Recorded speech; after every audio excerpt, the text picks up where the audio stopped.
কেন আপনার কাছে মনে হয় যে আসলে গণতান্ত্রিক সরকারটা প্রয়োজন এই মুহূর্তে বাংলাদেশে? আসলে অভিভাবক ছাড়া সংসদ চলতে পারে না। অভিভাবক ছাড়া একটা ডিপার্টমেন্ট চলতে পারে না। অভিভাবক ছাড়া একটা দেশ চলতে পারে না। এই দেশে আমরা এখন এই আসলে নিজে নিজে রাজা মনে করছি। তো আসলে একটা রাজার দরকার।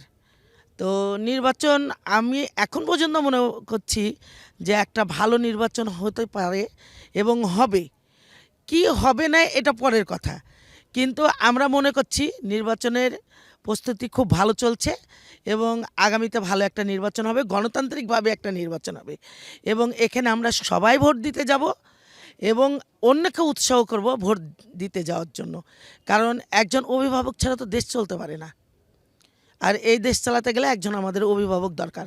আমাদের নিজেদের ভোট দিয়ে আমাদের নিজেদের পছন্দের মানুষকে আমরা এই দেশের রাজা বানাবো।